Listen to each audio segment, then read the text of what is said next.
These people need to go back to where they came from. And I'll even give them Manhattan. Go to Manhattan. They like them in Manhattan. They love them in Manhattan. Against the backdrop of large protests and arrests during the last few days over a planned migrant shelter at the old St. John Villa Academy on Staten Island,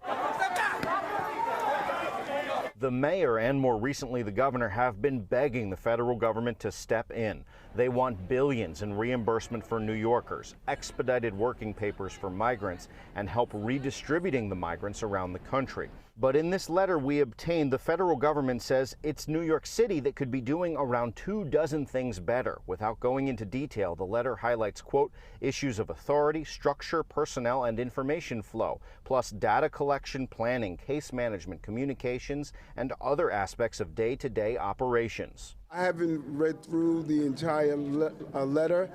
This is an all hands-on-deck moment. We are going to continue to push for those things that are important. Just think about it, 10,000 people a month.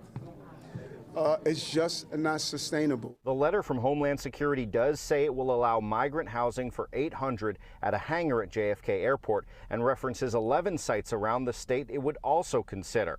We have learned many are well outside New York City, and it might be tough convincing migrants to go to these places. If the plan is let's continue to find places in New York City to accommodate the migrants, that's not a plan.